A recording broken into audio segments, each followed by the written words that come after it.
Police officers of Reddit, what are you thinking when you see cases like George Floyd? I am a police officer in a medium-sized suburban town in Texas. I have been in law enforcement for 14 years. I love my job, I love how I get to help people, and I love how I get to cause positive changes in people's lives. I love how 99.9% of the time, my badge is shiny. Today my badge is not shiny. I am tired of hearing the excuses given by other people for a police officer's misconduct. I am tired of excuses being made for people who tarnish my badge. I am so tired of hearing how officers have a stressful job and their misconduct was a result of that stress. You know who else is under stress? The people who called us, that person whose loved one just committed suicide, the family who called us because they found grandma dead and now we're asking everyone questions, the 7 to 11 clerk who just had a gun shoved in his face, and even the guy we just put in handcuffs and told him he is losing his freedom. Sorry, but our stress is low compared to these folks. We might have to go into these situations, but we get to leave them and pretend none of that shit ever happened after our shift is over. I am tired of hearing excuses for the bad police officers. I am tired of the excuse, well, he puts his life in danger. Sure, I know we put our lives in danger. I've had guns, knives and even swords pulled on me. I've responded to bomb threats, suicidal subjects, assaults in progress, robberies in progress, etc. You know who else puts their lives in danger?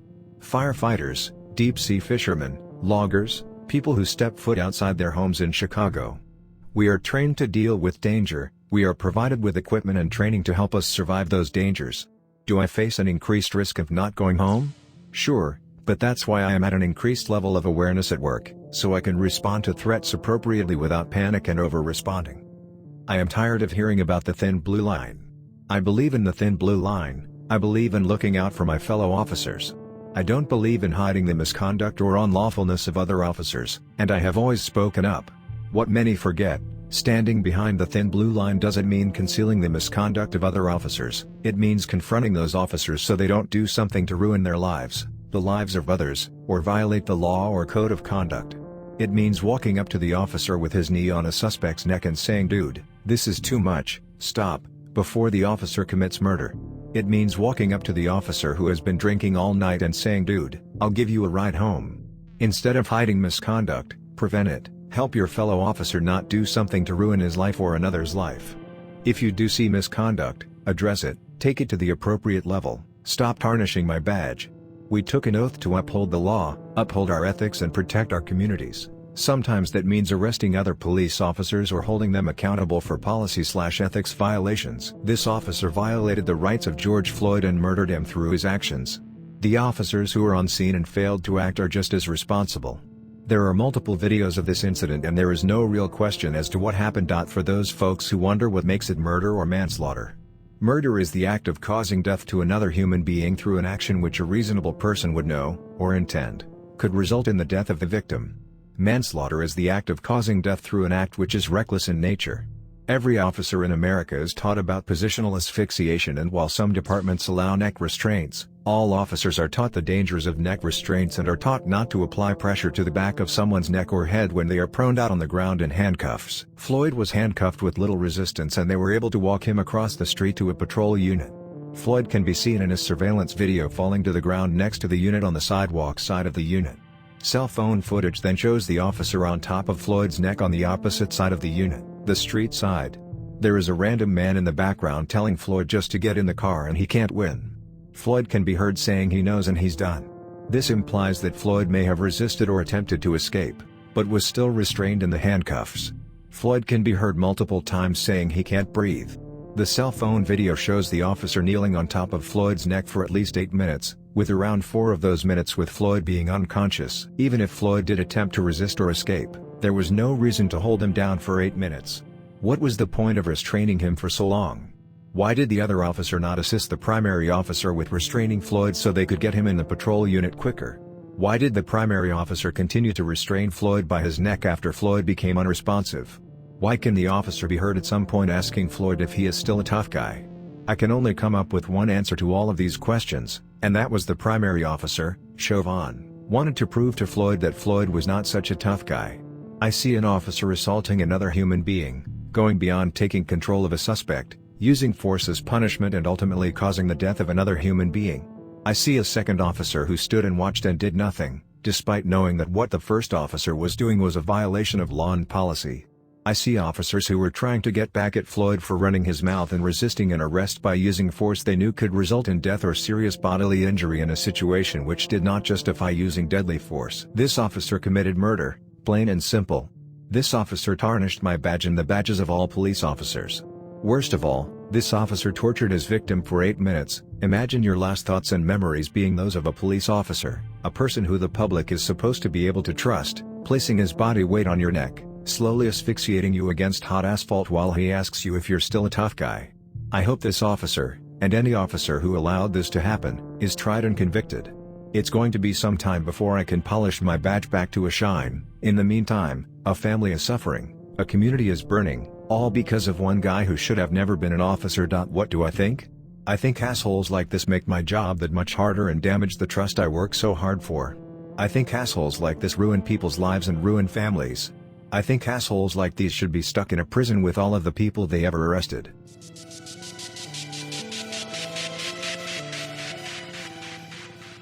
I'm a former police officer, and so have had plenty of training in physical restraint of individuals being arrested.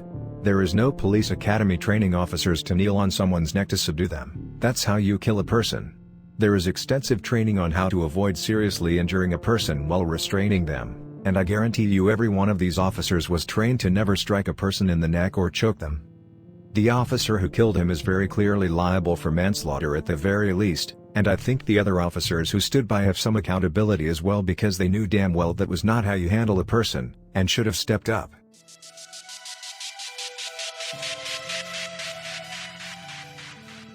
Absolutely sick to my stomach. I'm a lieutenant in my hometown police department. I started my day by showing the video to my officers and making sure my people understood that this is murder, plain and simple. You never, outside of a life and death struggle, do anything like this. George Floyd was handcuffed and on the ground. If he was still struggling badly enough that they felt a need to hold him down, there's 100 ways to do it safely. Use of force should always be as measured and considered as possible. There will always be times where an officer sees danger and has to make a split-second decision without the luxury of weighing the consequences. That clearly was not the case here. He had all the time in the world to think about what he was doing. He had multiple people there telling him to stop. And none of his fellow officers intervened. All of that is why I find this incident particularly disgusting. They had so many chances to do the right thing. Luckily, I have the fortune of working with good people who see this shit for what it is. Before the video was over, before I told them that George Floyd died because of this, my officers were muttering things like, "What the fuck is he doing? You can't do that shit and he needs to get off the man's fucking neck." Made me way prouder to be their leader than any number of arrests they could make to see that their instincts were not to defend the officer. For what it's worth, I'm glad that they were fired. I've heard mention in this thread that one of the officers has been arrested, which is great if true. I hope they're all brought to justice. Their actions, and lack thereof, were completely unconscionable.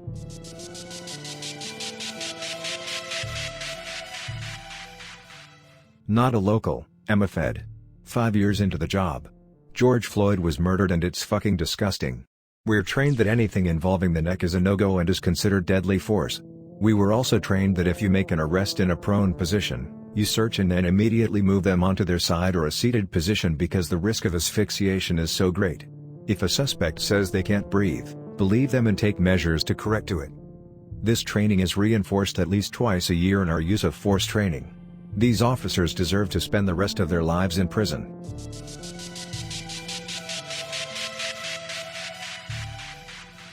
Retired after 28 years. Nothing less than murder. All the guys I worked with would never have considered doing something like that. You treat combative in custodies once they're secured as human beings. Nothing should be personal. Once they've been subdued and you are safe as an officer, you stand him up, pat him down and understand that your arrestee is at a low point in his life. Give him some dignity and you'll generally get his respect. It works 90+% of the time. That man was subdued and nobody should have been on him at that point.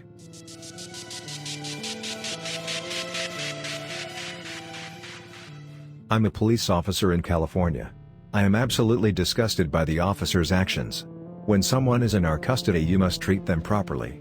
I don't care if they are arrested for murder or forgery. They are a human with a story and they deserve to be treated with dignity and respect. I had tears streaming down my face watching the video of George Floyd. We swore to protect our communities, and that's what we set out to do every day. Putting a knee into the neck of a handcuffed man for an extended period of time isn't protecting. A man has lost his life due to the gross negligence of an evil person. May he rest in peace.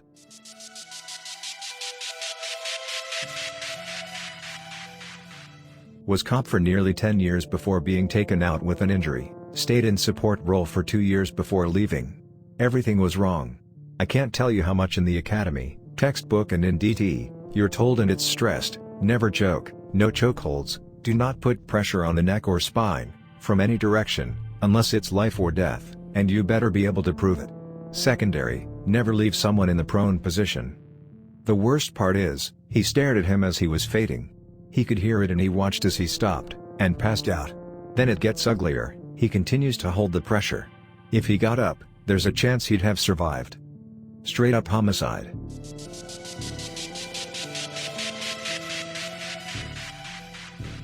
I was a cop in the military. In the police academy, this was one of the things that taught us not to do, as it could crush the windpipe. The only time I was ever taught to use chokes and neck holds was in combat training for deployments. But when we got back, we always had to attend retraining classes to relearn what we can do stateside.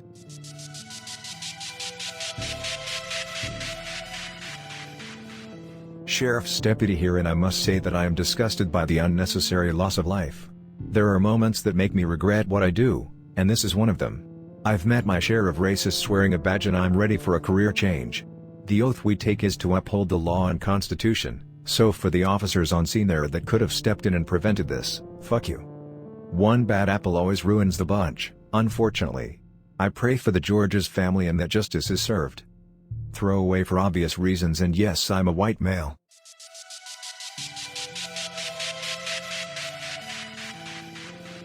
As a son of a former police officer, my dad worked really hard to be an honest cop. His department was full of racists.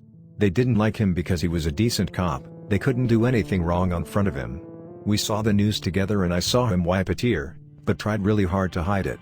I know he's sad and I don't want to push him to talk about it, but we both know things like this is always gonna happen, and that is a really sad fact.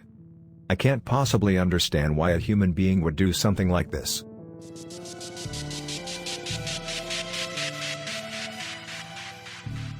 I work for a U.S. federal bureau, but I'm not a local police officer. All 4 cops need to go to jail. Derek Chauvin, the cop with the knee on George's neck, should have gone to jail long ago.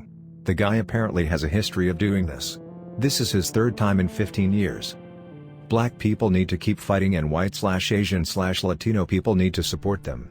Justice for cases like this won't come easy, and it won't come soon. But if they keep fighting, I truly believe that one day, eventually, it will come.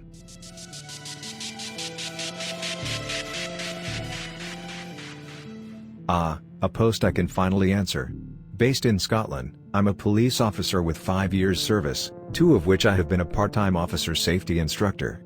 During this training we go over retraining subjects and handcuff techniques that we use to a T. This includes all safety aspects, including where to apply handcuffs, how tight they should be, ensuring the technique is done correctly and that the subject is in a controlled but safe position. Positional asphyxia is a vital topic we cover, and it is reiterated time and time again that if a subject ends up on the ground, we never, and I reiterate again, never, place any sort of weight on them. Hell, even when sitting in the back of our cars, we watch them and ensure they can breathe and are in a comfortable position for transport. What these cops did was just plain stupid, disproportionate, and frankly an embarrassment to policing. I'd also use disgusting if I'm honest. I just hope that people know we are not like this.